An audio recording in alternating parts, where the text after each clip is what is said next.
the state for drug overdose deaths, with fentanyl being our biggest issue. So you can now deal fentanyl and you will not spend one day in the Will County Jail and threatening a public official. So now I know there's a lot of confusion out there. And I've seen the ads where J.B. Pritzker has put out a flyer and said that's not true, that judges can still hold people. And I can assure you he is not being honest with you. He is being 100% untruthful.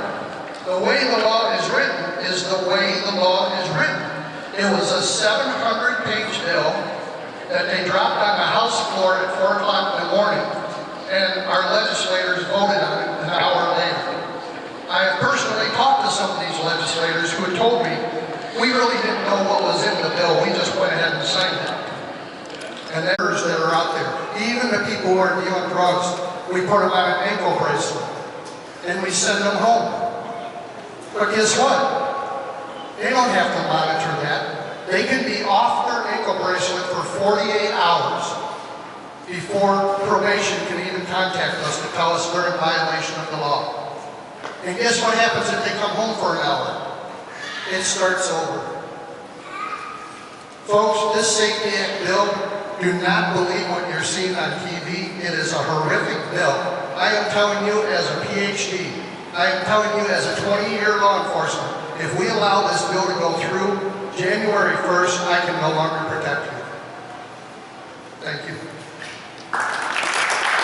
Bail Reform Act. There were some good things in the Bail Reform Act. They wanted us to be able to use what's called a pre-trial investigation, a report prepared by the probation department that told us criminal history, a little bit of family history, a little bit of information about the person who was going to be appearing before us, so we can have that tool as well as the lawyers that represent that person who's accused of a crime and the state's attorney's office. They also wanted us to be able to hold the state to a burden where they had to overcome a presumption that that person should be held without a financial consideration. Apparently we did a good job because that is not the law that they have. We explained ourselves. We provided a rational basis, myself and those of us who sat in bond court. Some people went home as they should have. Others who didn't deserve to go home without posting some money were set cash pay. That was different. There was a presumption that needed to be overcome by the state's attorney's office. These folks in Springfield apparently now are in love with mandates, because there are mandates now that certain offenses are not detainable. Some of the people who speak in opposition to this act, or in favor of this act, excuse me, say that there is nowhere in the legislation where the term non-detainable appears. I guess that's right. If there are 3 or 4 things or 10 things that are detainable and nothing else is mentioned, I think a kindergartner can put together that if it's not mentioned as detainable, that it's not detainable. So it's there. If you like it, good. If you don't like it, we're going to educate you on it. There are factors of this. There may have been some good intent, there may have been not. Good intent on the part of others. There is legislation pending that we can't talk about. But here's the situation that the 3 of us who are in the judiciary are going to have to deal with. We may not like it.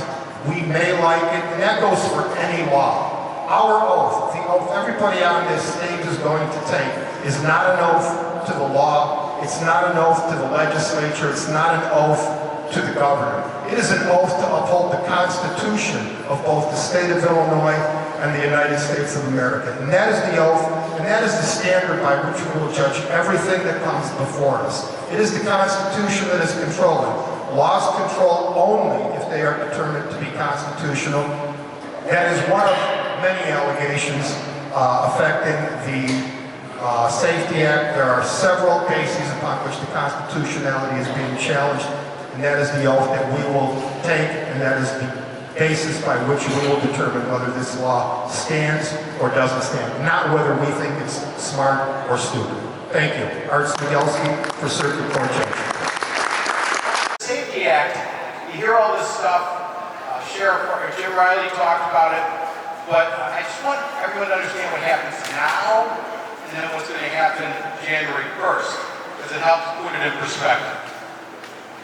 So now, let's say someone gets arrested for carjacking. So, and they don't use a gun. So you're filling up your gas at BP Amoco, and you turn around and all of a sudden someone runs up, pushes you onto the ground, gets into your car and drives off. 3 or 4 blocks later, they're stopped. Please catch them.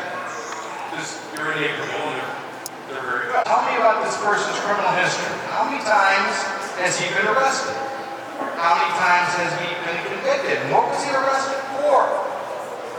Did he ever fail to appear in his other cases? Did he ever go to the penitentiary or serve time in jail? The judge will get all that information, and then the lawyer for the person will also get to talk, and he'll say, you know what, my client, he really is a good guy. He screwed up here. He has a wife, he has 3 children, he works full time.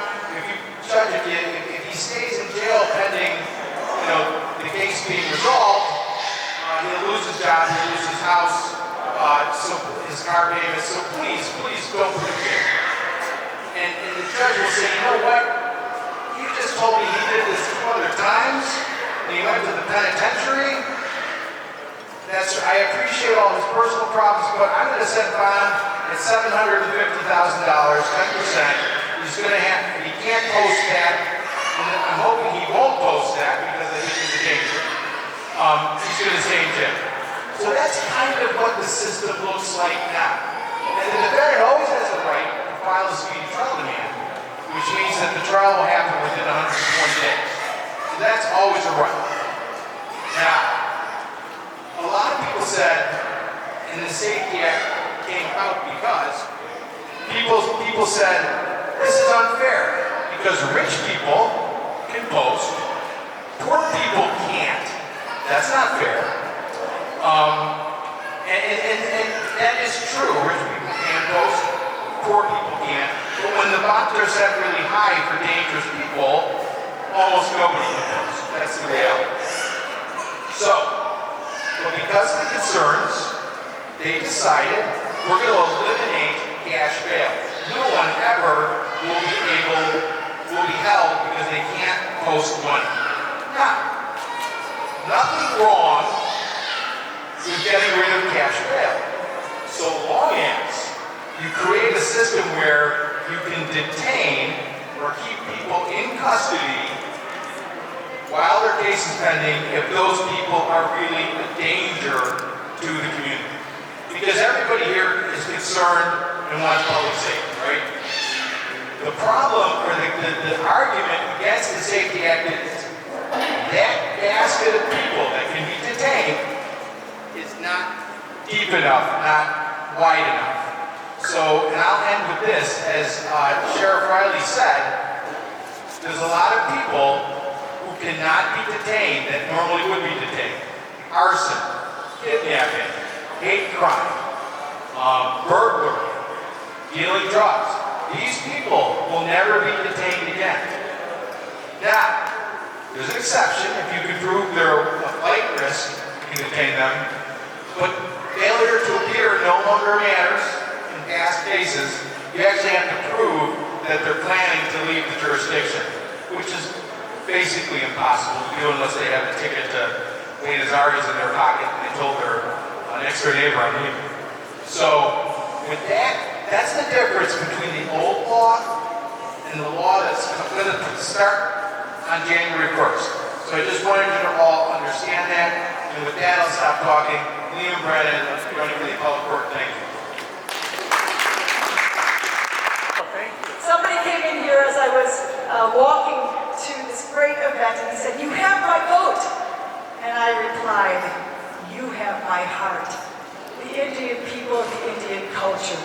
If this is a time when we need healing for our hurting world and community to come together instead of people who serve us in elective office who have nothing but division words and words of hatred, this is not the type of leadership I will bring to Washington, D.C. I promise you, I will be the hardest working United States Senator that we send to Washington. So if there's one thing I can say, the battle is Duckworth versus Salvi, and I'm going to ask each one of you, vote Salvi today. Can I get you to all agree to that? I'm a wife, I'm a mother, I'm a grandma, I'm a business owner over 3 decades. I'm an attorney by practice. I actually read this. Where's it? It's right here. I was asked by Dr. Shaka to make a few remarks about the Safety Act, so I had to copy it and read it. I did. Don't worry, I'm not going to read it to you tonight. But this is a big, hot mess. Right here. Do you wonder what your elected officials would do? You know, my sister serves on the Lake Bluff Park Board. They have a rule there. They cannot pass anything until they all read it. And in 48 hours, they can vote on it. Could you imagine our legislators we send to Springfield, and the same is true for Washington. They pass this type of stuff. And what does it do? It overburdens our life. It's why we've got the inflation that we have, a 40-year high. I don't think Duckworth deserves re-election because she votes nearly 100% of the time with Joe Biden and his failed agenda, which is hurting Illinois and it's hurting America. Under a Salvi U.S. Senate, I hope that the Mall of India has every one of these businesses open and thriving. And people who are not just trying to run their businesses and try to meet all the regulation and the red tape and pay the taxes. Do you know that Illinois is the #1 most highest tax state in the nation? You can't get much worse. So I'd say if Duckworth were doing her job, we would be able to have more money in our pocket. We wouldn't be so heavily taxed. Our businesses would not have that crushing burden. Our crime, we would not have the unsafe streets. Tammy Duckworth endorsed Mayor Lori Lightfoot and Kim Foxx, who agree with this type of stuff. And look what's happened to our beautiful Chicago. Look what's happened to DuPage County and Will County. She wants to make this federal law. She has voted against every single bill that would have secured our southern border. And she has voted for every bill that defunds our police, which is why I've received the unanimous endorsement of the Illinois Fraternal Order of Police. And finally, I think she has hurt our children. Parents deserve to be in the driver's seat of their children's education. And these are the 3 principles that I'll bring to Washington, D.C. So if you care about the economy, if you care about our safety in our streets and the rise in crime, and if you care about parents being able to direct the education of our children, then you must vote for Kathy Salvi. And I'll ask each one of you to think and reimagine Illinois when we have balance in Washington. And I ask you to take a lot of hope, because she would not be heavily advertising on the television. And a fellow came up to me and said, Kathy, why do I see 10 of her ads for every one of yours? And you know what I said to him? Open your wallet. And you know he did. And I'm going to ask each one of you here, when you leave tonight, go on KathySalvi.com and become engaged. I ask you to come on board. Anywhere from $1 to $5,800, that's your range. But I know myself, when I have skin in the game, when I make an investment in something, then I'm going to want to shout from the high rooftops to support that. And that is what's going to bring us a Republican victory, not just for Kathy Salvi for U.S. Senate, but for Bob, for Jim, for Art, and for wonderful Liam, and all of the fine Republicans down ballot. So I'm asking you, this is a big hot mess. And I'm going to do everything as the next U.S. Senator to put a spotlight on it, so that instead of it coming into effect on January 1st of 2023, we will be able to get the chutzpah and the guts to be able to repeal this mess, because this will indeed hurt every one of us. And as Jim said not too long ago, because I heard you, he said, the first thing he's going to have to do is community training for each of us. to be able to learn how to protect ourselves, because our police force will have handcuffs on. And the people who will be running the streets and controlling are the bad guys. Safety Act. It's the unsafety act. It's not good one bit. And this is why we need new leadership in Washington and in Springfield. Thank you, and God bless you all. Happy to welcome you. And equity, true value to the American spirit. That's what she's bringing here. And she's here to help reform our immigration laws, and she is going to support our public safety enforcement, and she is going to fight for what is right. This fight is not about right or left. This fight is about what is right and what is wrong. So if you want things to be right, please support all the candidates who are sitting here and fighting for all our immigrant lives and minorities and the communities to be safe. So please pay attention to what they are saying and understand and carry their message to your friends and family and educate everyone in the neighborhoods to be how to be safe and how to repeal this insane Safety Act. And when I put this event together, people ask me questions. Did you read this 700 pages bill? I'm not a lawyer. I'm not a legislator. Not even a legislator read this 700 pages bill.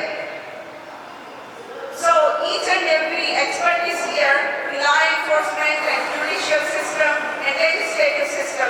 They are going to explain very well and how this law is going to affect every one of us in the state of Illinois.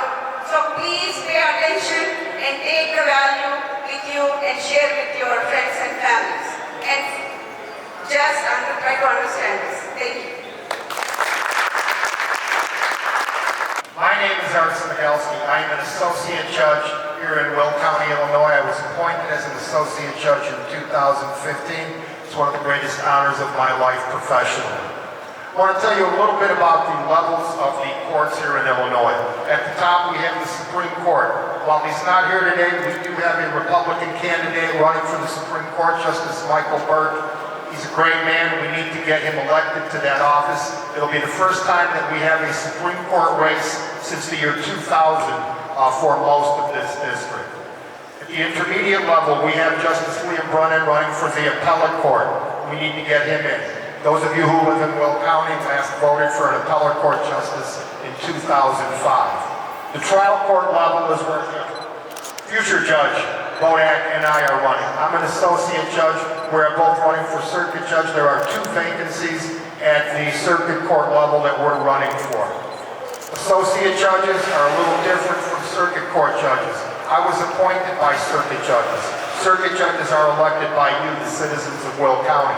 Among the responsibilities of the circuit court judges include administrative and managerial responsibilities, one of which is appointing the associate judges. About the Safety Act now, let me talk and share a few things with you about this. This is not the first attempt by the legislature to change the way bail is set in Illinois. I was assigned to sit in bond court in 2017 and in 2018, and at that time the legislature passed what was called the Bail Reform Act. There were some good things in the Bail Reform Act. They wanted us to be able to use what's called a pre-trial investigation, a report prepared by the probation department that told us criminal history, a little bit of family history, a little bit of information about the person who was going to be appearing before us, so we could have that tool as well as the lawyers that represent that person who's accused of a crime and the state's attorney's office. They also wanted us to be able to hold the state to a burden where they had to overcome a presumption that that person should be held without a financial consideration. Apparently we did a good job because that was not the law that they have. We explained ourselves. We provided a rational basis, myself and those of us who sat in bond court. Some people went home as they should have. Others who didn't deserve to go home without posting some money, worse that cash bail. That was different. There was a presumption that needed to be overcome by the state's attorney's office. These folks in Springfield apparently now are in love with mandates, because there are mandates now that certain offenses are not detainable. Some of the people who speak in opposition to this act, or in favor of this act, say that there is nowhere in the legislation where the term non-detainable appears. I guess that's right. If there are 3 or 4 things or 10 things that are detainable and nothing else is mentioned, I think a kindergartner can put together that if it's not mentioned as detainable, that it's not detainable. So it's there. If you like it, good. If you don't like it, we're going to educate you on it. There are factors of this. There may have been some good intent, there may have been not good intent on the part of others. There is legislation pending that we can't talk about. But here's the situation that the 3 of us who are in the judiciary are going to have to deal with. We may not like it. We may like it, and that goes for any law. Our oath, the oath everybody on this stage is going to take, is not an oath to the law, it's not an oath to the legislature, it's not an oath to the governor. It is an oath to uphold the Constitution of both the state of Illinois and the United States of America. And that is the oath, and that is the standard by which we will judge everything that comes before us. It is the Constitution that is controlling. Laws control only if they are determined to be constitutional. That is one of many allegations affecting the Safety Act. There are several cases upon which the constitutionality is being challenged, and that is the oath that we will take, and that is the basis by which we will determine whether this law stands or doesn't stand, not whether we think it's smart or stupid. Thank you. Art Smigelski for Circuit Court Judge.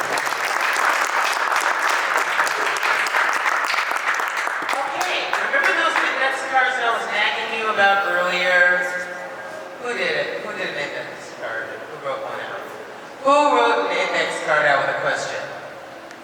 I'm going to go in the audience and I'm going to take questions from you. And I'm going to give the microphone to our lovely panelists. You want to ask it?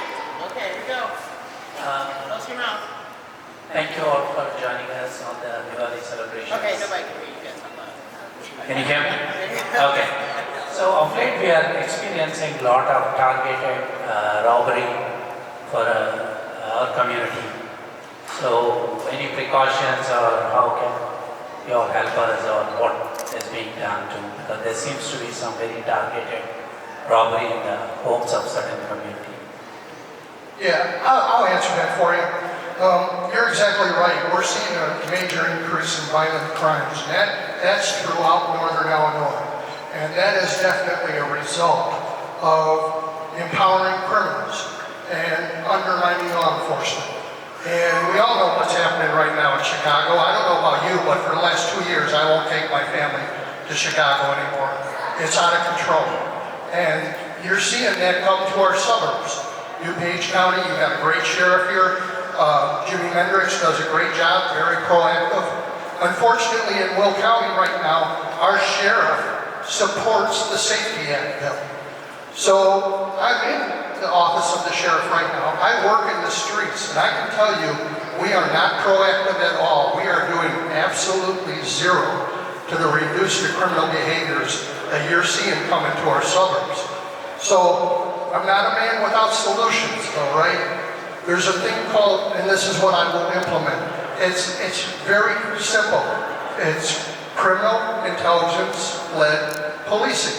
And all you do is you let your criminal behaviors dictate where you move your manpower around. And you have to have a very fluid patrol agency. Another thing that I want to implement immediately is a plainclothes tactical unit. Now that's going to be a very aggressive unit. I know up here on 95th Street over here in Naperville, you have a commercial subdivision up there, and they're getting killed with the catalytic converter thefts. So being a proactive sheriff like myself, I'm going to put this undercover police unit, and we'll be in unmarked cars, and we'll be parked up there in that area when we use our criminal intelligence to where we know when these crimes are occurring or more likely to occur, and we'll be very proactive. Another thing our sheriff currently has done in Will County, we cannot pursue criminals, folks. So think about this. About 6-8 months ago, I pulled in 4 a.m. in the morning behind a vehicle that was wanted for an armed robbery. They had just committed this armed robbery over the border in Indiana. I was in my March squad car. I pulled in behind this vehicle. Underneath our current sheriff, I cannot pursue that vehicle. So I turned on my red lights and my siren, hoping these armed robbery suspects would find, a reason to pull over and let me arrest them. Well, of course they didn't do that. They took off, they fled. And the immediate response from this sheriff, based on his policy, is I turned off my red lights, I turned off my sirens, and I watched them armed robbers drive away at 4 o'clock in the morning. Now, does that empower the criminals, or does that empower your police force? Well, I can assure you, when I take office in early December, we are going back to chasing criminals. And we're going to send a clear message that violence is not welcome here in Will County. And they will get that message very quickly, I can assure you.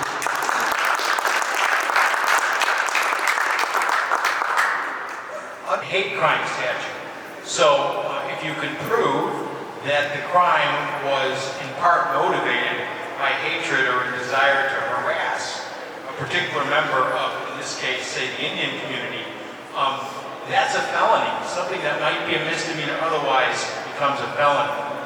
Going back to the Safety Act, though, and I will tell you that a trial judge right now, today, if a hate crime is committed, would be inclined to set a higher bond to keep the person in, to keep the community that was targeted safe. Kind of makes sense, right?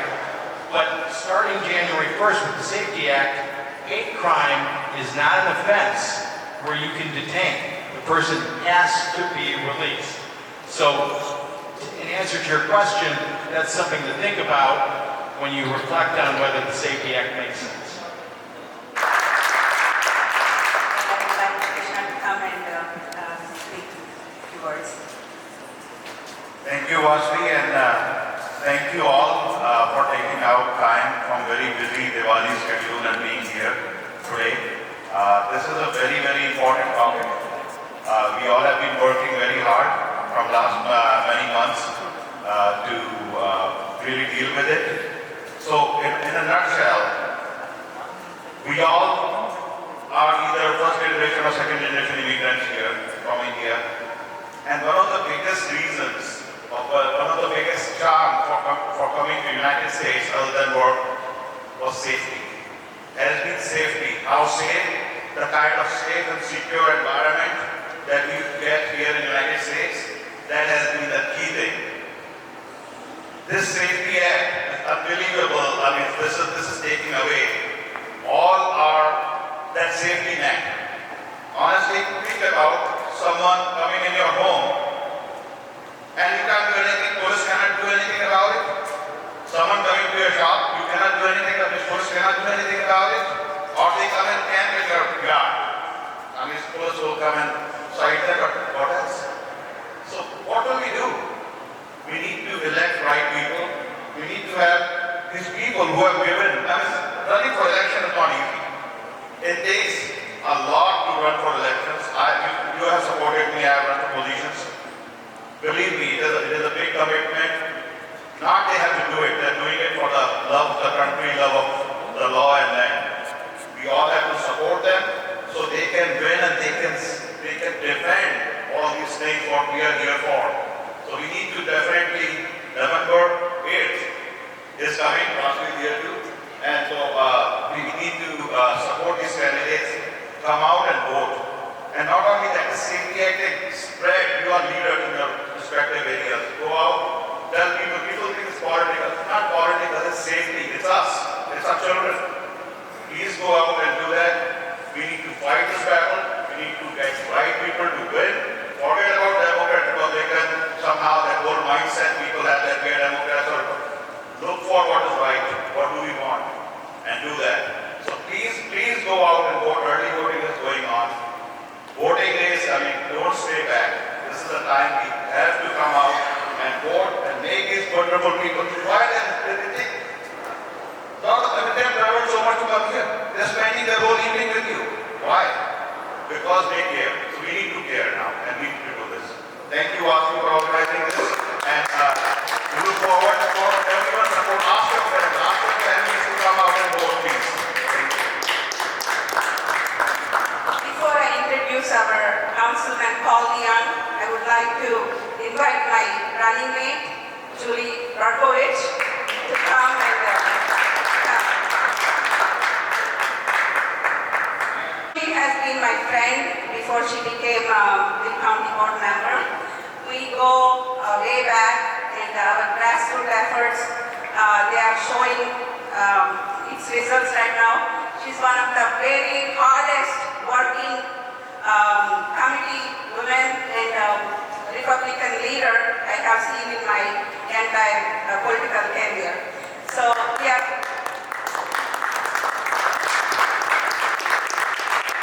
both are running for Will County District 10. This is a newly formed district. So please support both of us on the ticket. So Will County will be safe. We will fight for not new taxes to be added and public safety and other things. And I would like Julie to share some of her thoughts with us. Thanks, Vasavi. I'm very happy to be here to support my good friend Vasavi. I have known her for a very long time. I don't even know how long. But she is an amazing individual, and she has integrity, and she has a genuine desire to serve her community. So I'm very proud to work with her, and I'm very happy that she is running for Will County Board.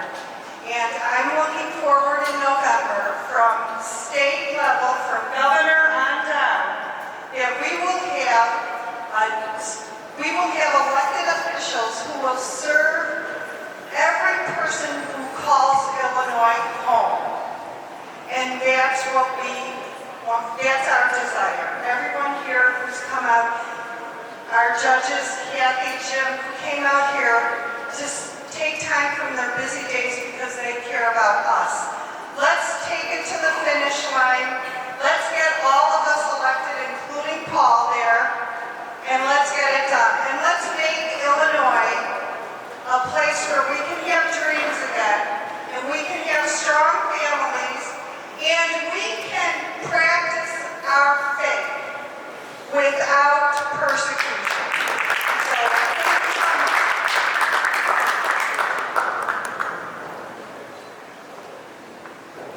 I would like to invite our beloved Councilman Paul Leon. He's a big supporter of our Indian community, and he attends every event we invite, and he shows his unwavering support for all we do in the community. Thank you, Paul, for being here. Hi everyone, my name is Paul Leon, and I'm currently a Naperville City Councilman. In all honesty, I came here to learn, just like you, from this highly knowledgeable and qualified panel. What I have to add is this. I am not a lawyer, I am not a prosecutor, I am not a judge, and I am not a law enforcement official. I came here to listen to those people because they try to protect us day and night. This is their cause, this is their job, this is their profession. So when they say something, I tend to listen to them because it's their thing to protect us. So when they tell us the many flaws of this law, Safety Act, I tend to believe them because they spend their whole life trying to protect us. I respect that in a huge way, and I look to them for the guidance to decide, is this good for my community? Is this good for my family? Is this good for my city? Is this good for my county? And I think it's overwhelming that law enforcement, prosecutors, and judges find many flaws with this act. So I hope you join with us to try to get it repealed, amended, fixed. And that's what I intend to do if I go to Springfield. Again, Paul Leon, District 81, State Representative, thank you so much. and I would like him to share some of his thoughts with us.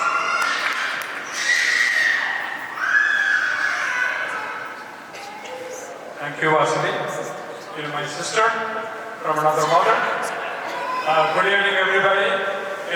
This is a very important event that each one of you have taken time to come. And safety is one of the most important things, and like Krishna has said, and many people have said, that is one of the big reasons why a lot of Indians actually come to this country and come to the suburbs. Come to the burbs and this thing. And a lot of misinformation and a lot of misunderstandings and lack of appreciation causes so much problems. So, we are very much in support of these activities, and we are concerned as Indian Americans about the safety of our own population, including things like Hindu phobia that have been really prevailing. And we want to make sure that all our people are safe, and we support you and we support Vasili, and thank you for being supporters of the Indian community. Really appreciate it, and thank you also for that. Please come and vote on November 8th. Vasili, you're running for Bill County District 10, along with Julie Barkovich. So, and vote for everybody. Okay, so vote on November 8th. Thank you. I would like to invite my beloved mentor, Dr. BGP, to come and share his thoughts, and then he will ask some questions to the candidates. Well, thank you, Vasili. It's lovely to be with all of you all, and the wonderful panel of Republican candidates here we have with us. Kathy Salvi, our good friend, who's running for the U.S. Senate. Guys, it's a great golden opportunity. She has narrowed down the lead. Is it now 50-50, Kathy? Yeah, so we have a great chance to make a big change in Washington, D.C., and especially for all the hedge funds and for the immigration reform. Those of you all would like to, she wants to meet with our community members to talk about that and what will be her platform. And the Safety Act, I'm sure you're in safe hands with all the honorable judges here and the candidates and the deputy sheriff. We wish Vasili Chakka all success and to forge ahead and to keep forging ahead. She's a fierce, passionate Lincoln Republican woman fellow. Wishing her great success in years to come. She's gathering momentum across the country and wishing her every best in all her endeavors. Thank you, Vasili. Everyone who are sitting here, they represent their own communities, and they're all community leaders. They're not just audience here, and each one worth more than 1,000 votes, believe me. So it's not like you will see, and this is not full, but believe me, these are the people, influencers of the community of Naperville, Lyle, Plainfield, Bolingbrook, and you name it. And they can go and say one word, and people will follow, and especially Ms. Neelam Dwivedi. And if she just says one word, everybody will vote for you. That kind of influence these people have.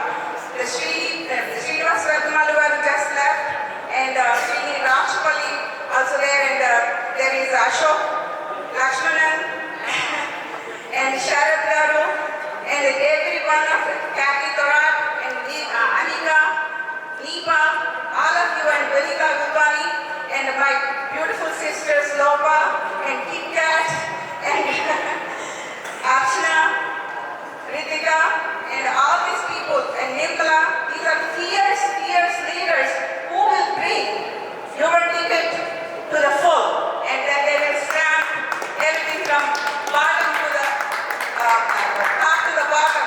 All right people who will right this wrong and keep us safe in state of Illinois.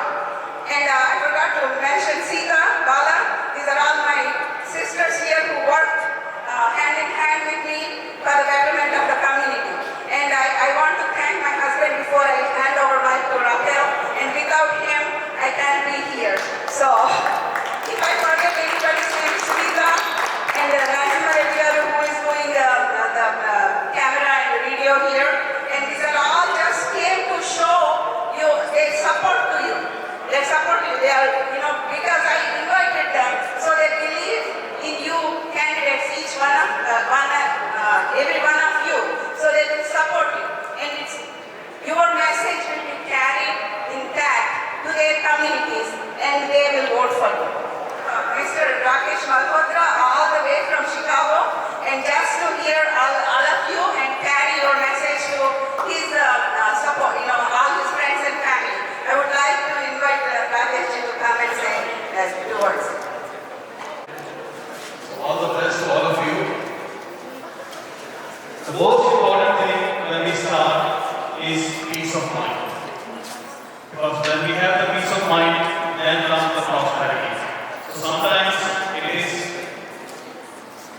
most important question is, what matters the most? We have to use our conscience, we have to use what matters to us the most, and we should use our heart, our mind before we vote, but we must step out, we must go out and vote with our friends, because lately it is the safety. It was never a question ever, but it becomes a very critical question. Safety, if there is no safety, what matters the most? Nothing. So I will ask everyone to please step forward and use your conscience. Make sure that all the candidates who represent us here are going to be our representatives for the next 4 years. Make sure that they win. Thank you so much. All the best. Everyone, I wish you good luck.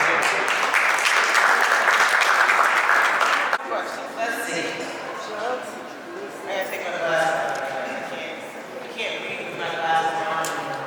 Okay, so there's drastic increase in panhandlers on the streets. What efforts are being taken to control it? Panhandlers. I can take this. Panhandlers. Also, how many homeless? The tents. We've all seen them under underpasses no matter what time. We have a mental health crisis in our communities. And as a United States Senator, this will be one of the things that I draw a spotlight to. Because when we look at the violence on our streets, we look at those who are in our jails and prisons. In fact, I just read an article from the Sangamon County Department of Corrections head. He said about 3/4 of the people in prison are mentally ill, or they do not have the resources to help them. And so I think in order to have healthier communities, to reduce those people on the streets, panhandlers begging for food when there's many, many services out there, what we need to do is we need to help in this taking the stigma away from illness and allowing for changes. I know the judges sit here and they have many people who come to them with drug addiction, which only can exacerbate mental illness. Well, I'll close on this. In 2018, I took a year-long course taught through the National Alliance on Mental Illness, NAMI. And it taught me so much. It taught me how to, as an attorney, talk to people who have mental illness so that they can live with mental illness instead of just identifying themselves as mentally ill. And also to help their families, to help them live peaceably. They say that a mom is never better than the child of hers on her front burner. So whether it's the people with their own household or neighbors or extended family members, I believe that this spotlight on mental illness will help us heal in our communities and our homes. And it certainly has helped me as an attorney practicing how to deal with those who come to me. And I think in the long run, if you look at the statistics on drug use and on suicide, heck, our middle schoolers shouldn't be thinking about taking their lives. We need to give them hope that there's a light at the end of the tunnel, and that they have people in their life and their community. But let's face it, folks, the family is under assault. Can we all agree with that? Democrat, Republican, whatever. And I think that I, as a wife and a mom and a professional, as an attorney, and as a committed woman of faith, I'm going to help draw a spotlight on this so that I can help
who knows, they never, the frequency with which people who are charged with that offense do not come back to court is huge.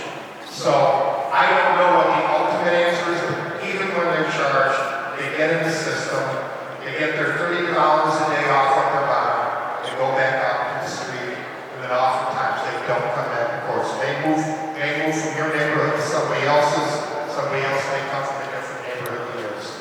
So I think the problems are deeper, as Mrs. Selby said, and the answers lie in those types of changes. Anyone else? Okay. So, another question, comment from the audience. Perfect solution would be not to release these criminals loose, but to bus them to Florida and Texas, where they will enjoy better weather. Question, why didn't our glorious politicians think of this idea? Who wants to say that? So, tongue in cheek aside, interesting question. Believe it or not, historically, banishment was a punishment. You would have states banish their criminals from the state and tell them to leave. But the problem is, if all 50 states did that, where do they go? And ultimately, the United States Supreme Court said that banishment or ordering criminals out of the state actually is unconstitutional. So you can like or dislike that decision, but that is the law for the country. Anyone else want to say that one? Okay. You guys, you know every crazy story begins with a Florida man or a Florida woman. You don't want to say anyone from the hotel. It's my turn. Okay. So, this one is for Kathy. Since Biden took over as president, U.S. and India relations have deteriorated. What will you do to improve them? Well, first of all, I love Prime Minister Modi. Remember that big gathering in Houston a few years ago? Oh, yes. Were any of you there?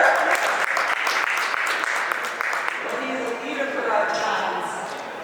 And he's not the only leader that this president has lost respect. Since he's taken office, Joe Biden has caused so many domestic and international blunders, there's too many to count. And I'm in this race not because Donald Trump lost, but because Joe Biden won. And Tammy Duckworth supports and votes for nearly 100% of his initiatives right down the line. And that's not only good for Illinois, that's horrible. It's horrible for our nation. To your question with India and U.S. relations, we should have the most amazing relation with our wonderful India. But there are so many mixed messages out of this administration, and I will trace them back to the botched Afghanistan withdrawal. Remember that? Here we took, after 20 years of an investment in Afghanistan, we took our troops out in the course of a week, and that signaled to our enemies that we are weak, and to our allies that we cannot be trusted. I still have the searing image in my head of that mom throwing her baby over the fence into the arms of an American Marine. That was disgraceful. And that leadership has set the tone. And because Joe Biden is there, and here, Tammy Duckworth sits on the Armed Services Committee, I asked her in a recent debate, what happened to you? Crickets, silence. There's only 100 U.S. senators. And I was told by one of the media, you know, you get the same story from Tammy Duckworth in the media, or do I repeat myself? They said, well, she was working on the burn pit legislation for our American veterans. Well, what does a mom do when there's a crisis in the house? She moves everything aside and comes to the front burner. And I would say that her silence at that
thinking now of invading Taiwan. Taiwan, ally and friend and neighbor. We rely on Taiwan so much. And what did Joe Biden say a month ago? He said, if the Chinese Communist Party invades Taiwan, that we will be involved with boots in the ground. Does that spell disaster or what? And if you remember, his White House, they walked back that statement because we have had a very effective policy since 1979 of strategic ambiguity. So I would suggest, let's send a signal to Joe Biden and let's get Kathy Selke in the United States Senate to represent Illinois and America as we need to. Thank you very much. Okay? All right. I'm gonna start my time. 1 minute. Everybody, just 1 minute answer. You got 3. This is lightning round. You got 3 questions left. Okay. So, this is a very good question. There are stories of drugs among youth in high school.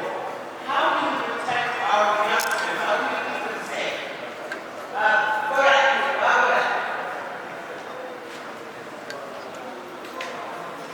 Well, I mentioned earlier that I serve on the Troy School Board, and that's an elementary school board, so I don't quite have as many problems in that at our school as we do in the high schools.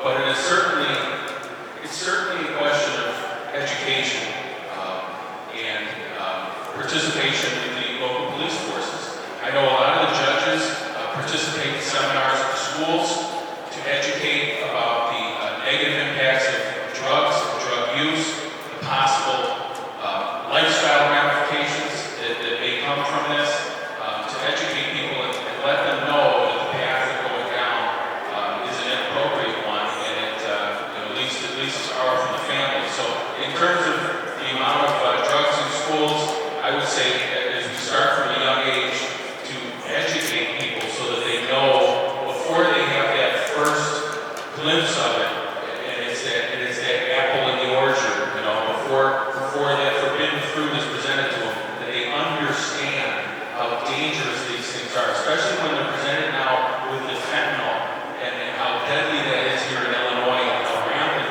the possession of fentanyl is and the trafficking of fentanyl. We need to make sure that we don't let our children have a fear of, but certainly are educated enough to not participate, to say no, and it's the question that's asked. Thank you. Okay, our next question is, regarding the safety law, why would anyone want to favor criminals? What is going on in the minds of those who draft the law and when they draft the law? Just for 1 minute. I'll give you an answer. I'll give you 2 minutes. So, let's start with what Governor Pritzker said. The purpose behind the Safety Act, according to Governor Pritzker, was to make sure that mothers who steal diapers from Target don't sit in jail waiting for their trial. Sheriff Riley, how many mothers who stole diapers at Target are sitting in the Oakland jail? 0. But I will tell you this, it was not a completely unfair concern. We did have, not so long ago, a number of people sitting in jail on very low bonds. They couldn't post $300 to get out of jail. So anybody sitting in jail on a $300 bond probably was not a safety risk, right? Maybe they should have been out. So that concern, because that impacted some certain minority communities more than other communities, that was part of the motivation for eliminating cash bail. But the devil's in the details. They threw the baby out with the bathwater, not to mix my metaphors, but you could address this concern a lot simpler, more simply than they did. What they did was way overcorrect. But that was kind of the motivation, to try to be fairer at the lower end of criminal activity. But they have gone much further. Any one person suffer, I'll make you all suffer. And you have